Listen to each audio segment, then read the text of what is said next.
Greetings, good people. My name is DJ Holly and welcome to Point 5 Creative Studios. Chitubu che content, chitubu chisingapwi, chitubu chinonwiwa nemunhu wese, chitubu chakavhenekwa chikaongororwa nana mazvikokota kunzi chitubu ichi chiri healthy, chine content yakachena inofanirwa kunge chikonsumwa nemunhu akaita kunge iwewe. That's why you are here today. So if it's your first time here, dzvanya subscribe button and the notification bell so that you don't miss out on any exciting content uploaded. Kana gara mugaro panapa dango kutenda nekuita sei nekurumidza kubhadhara rent. Well, zvamanje manje vanhu vachirungo trenda ende vari kuramba vachitrenda amene tachatrenda kusvikira rini nyaya yaMadzibaba Ishmael vana vacho vesangano vari kubuda vachitaura maonero akasiyana siyana nemafungiro atinoita isusu handitika. Saka kune vanoda kudzidza, I think muri kudzidza. Kune vanoda kushora tangai manzwisisawo mozoita sei mozoshora handitika.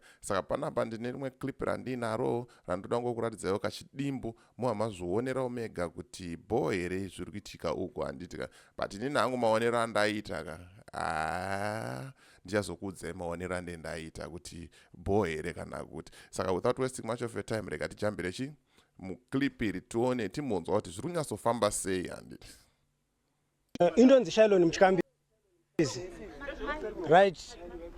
Chinamato ichi ndakakura ndichinamata John Masowe echano.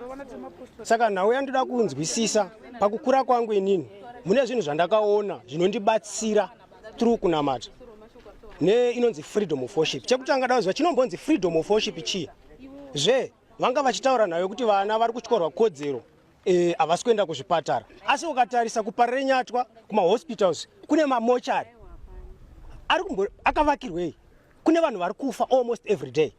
Look pa social media pari kutaura nayo kuti vanhu vari kufa kuchinamato chedu komunyika musi kufiwa here. Vakauya on ground. Social dzinzwa nyaya dzari kutaura mukomana ari kutaura nyaya dzakati wandei. Nyaya yatanga kutaura nyaya yefreedom of worship, kodzero yemunhu yekuti anamate akasununguka asina anomubatira anomubatira pfuti. Vazotaura nyaya yekuti hanzi muri kuti vana havasi kuenda kuzvipatara, but kuzvipatara zvacho hakuna mishonga, vanhu vari kufa. Social media hanzi iri kupa false information kuvanhu. Saka ndosaka maona mukomana aita sei abuda pachena achitaura zviri kuitika kuKenani kuti aiwa uchine mukaka uriko kuKenani. Rega tifambe pamberi tinzwe kumberi kwacho kuti ari kuti chiya. Social media haina concrete evidence. Vakauya paground vakaona makuwa aripo mashoma shoma. Yet vanga vachinzi vanhu vacho vakaonda vane nhamo. Look at me. Handina nhamo. I'm a professional technician. Ndogadzira ndine vana vandinodzidzisa kugadzira mafoni. Makauya ku I'm a professional technician. Meaning to say that akaenda kuchikoro akanodzidza akapiwa certificates ake akukwanisa kuchidzidzisa vamwe handitika, so that are professional.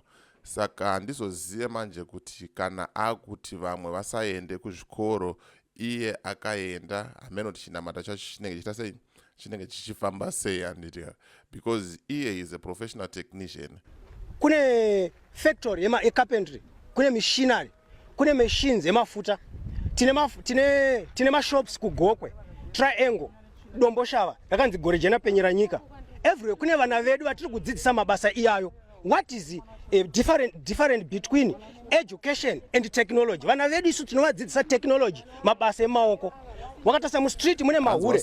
Vana vedu between education and technology. Vana vedu isusu tikuvadzidzisa basa remaoko. Because at the moment zvamanje ukaenda kuuniversity, ukabva kuuniversity unogona kutoshaya graft. Urikuona sense. Saka vatongona kuti vana ngavagara vatongogara vaziya basa remaoko kuti rinofamba so. Saka there is no need yekuti vanaenda sei vaenda kuuniversity. Ameno tiri kuzoonawo sei point yaari kutaura iyi. Siya comment mucomment section and let me know what are you thinking kuti zvine musoro here kana ndazvina. Vana vedu isusu tiri kuvachengeta kuti vakure vachiziva tsika dzavo vasapandukire vabereki vavo. Makaenda mu street mune ma street kids. Ko government yacho ngaiende kainobatsira vana vari mu street inovatora wobvisa vana vari pane vabereki vavo vachivaendesa kuzvipatara vachida vatakura vachienda nawo. Vari kuvabatsira nei? Isusu mukomana ane mashots ari kufire straight to the government. Zvikanzi ko government yacho ngaibvise kavana vari mumastreets, ma-street kids aripo kudhara ngaabviswe kaiyayo, aite sei abatsirwe, kwete kutora isusu vana vedu vatiri kutochengeta. Hameno kuti munozoonawo sei kuti mapoints ari kutaurwa nemukuru aya bo here kana kuti aufa chibage takarima about 40 hectares dzechibage chakaoma. Mapurisa vakauya vakaona pa social media zviripo zviri kuoneka, wonzi vanhu ivo vane nzara. Ngavatange vabatsira vari kutambura munyika, kwete kuya vachizorwisa Mwari. Ichi chinamato ichi hachiparare nekuda kwesocial media. Kana Jesu chaiye akabayiwa vanhu vakatuka vakadi vanhu vanogona kutouraya Mwari vasingazive.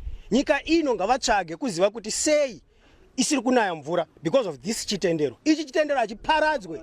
Ndocha indonzi Ishmael Ine Musoro. Hanzi nyika ino vanhu ngavazive kuti sei isiri kunaya mvura inyaya yechitendero ichi.